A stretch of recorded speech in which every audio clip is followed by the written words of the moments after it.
ओम श्री साई भगवते नमः। भावमादे आई तब भावमादे आई। सच्चिदानंद सद्गुरु साईनाथ महाराज की, ज्ञान साई महाराज की, साईनाथ महाराज की। ओम श्री साई भगवते नमः। தினம் பௌர்ணமி சத்யநாராயண பூஜை நமது ஆலயத்திலே தொடர்ந்து நடைபெற்று வருகிறது. கலியுகத்திலே கஷ்டங்கள் துன்பங்கள்லாம் நடக்கும் பொழுது மகாவிஷ்ணுவே சத்யநாராயண பகவானாக அவதாரம் செய்து இந்த பூஜையை யார் செய்கிறார்களோ அவர்களுடைய கஷ்டங்கள் தீரும், அவர்களுடைய பிரார்த்தனை நிறைவேறும். இக்கலியுகத்திலே பிரத்யட்ச பலனை அளிக்கக்கூடியது இந்த சத்யநாராயண பூஜை என்று சத்யநாராயணரே சொன்ன சத்தியமான விரத பூஜை. ओम श्री साई वासुदेवाय नमः। இந்த சத்யநாராயண பூஜை யார் செய்கிறார்களோ அவர்களுடைய பிரார்த்தனை சத்தியமாக நிறைவேறும் அப்படின்னு நீங்கள் சொல்லியிருக்கோம். அதனால தான் அஷ்டோத்திரம் கூட எல்லாமே சத்யநாராயணாய நமஹ, சத்திய தேவாய நமஹ, சத்திய புருஷாய நமஹ, சத்தியம் சத்தியம்னு அந்த சத்திய வாக்காக சொல்லப்பட்டது இந்த சத்யநாராயண பூஜை. இங்கே வந்து நிறைய பேர் சத்யநாராயண பூஜை பண்ணி நிறைய பலன் அடைந்தவர்கள் நிறைய பேர் இருக்கீங்க. எதுக்காக இன்னைக்கு வந்து நம்ம இந்த சத்யநாராயண பூஜையின் மகிமையை பற்றி சொல்லணும் அப்படின்னா, அன்று விறகு விற்பவர் விப்ரன் என்ற அந்தனர் சொன்னதுனால தான் இந்த சத்யநாராயண பூஜை நாமும் இன்னும் செய்து கொண்டு இருக்கின்றோம்.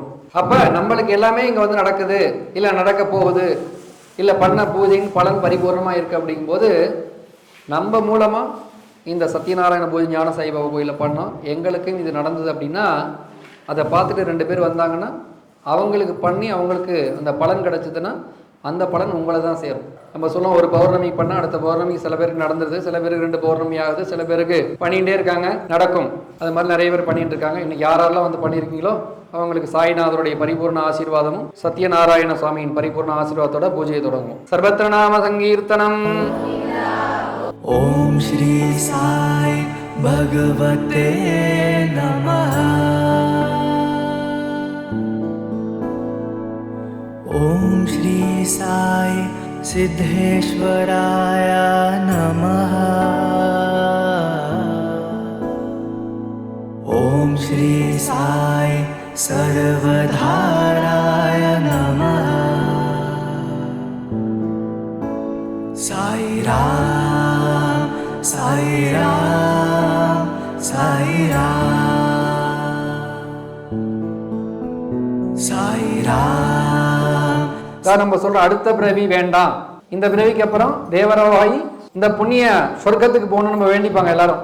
அடுத்த பிறவி இருந்தா பாவங்கள் செய்தாதான் அடுத்த பிறவிக்கு போகணும். புல்லாய் பூண்டாய் பல்விருகமாய் பாம்பாய் இதெல்லாம் அடுத்த பிறவிதான் வந்து மனித பிறவி ஆகணும். அதனால கஷ்டப்பட வேண்டாங்கிறது தான் இந்த அர்ச்சனைகள் பூஜைகள்லாம் பண்ணி சுவாமி கிட்ட வேண்டிக்கிறது. இந்த கஷ்டங்கள்லாம் நடக்கும்போது இந்த சத்யநாராயண விரதத்தை செய்யணும்னு சொல்லிட்டு எப்ப செய்யலாம் சொல்லியிருக்காருன்னா, பௌர்ணமி காலத்துல இந்த சத்யநாராயண விரதத்தை செய்யலாம், பிரதோஷ காலத்தில் இந்த சத்யநாராயண பூஜை செய்யலாம். ஆனால் நம்ம சொல்றது போல தனியா இந்த பூஜையை செய்யாம உற்றார் உறவினர்கள் நண்பர்கள் மற்றும் எல்லாரையும் கூப்பிட்டு இந்த சத்யநாராயண பூஜை செய்யணும் அப்படின்னு கூட்டியிருக்காரு. साई राम साई राम साई राम. ओम श्री साई भगवते नमः. சத்யநாராயண பூஜை பண்றோம், அடுத்த பௌர்ணமிக்கு வேலை கிடைச்சிருது. இதுதான் அடுத்தடுத்து ப்ரமோஷன் ஆகுது. இப்ப நிறைய பேர் இங்க வந்து வேலை கிடைச்சவங்க எல்லாம் நிறைய பேர் இருக்காங்க, நிறைய வியாபாரத்துல முன்னேற்றம் அடைந்தவர் இருக்காங்க, தொழில நல்ல அபிவிருத்தியானவங்க இருக்காங்க. ஓம் ஸ்ரீ சாய் भगवते नमः. ओम श्री साई वासुदेवाय नमः.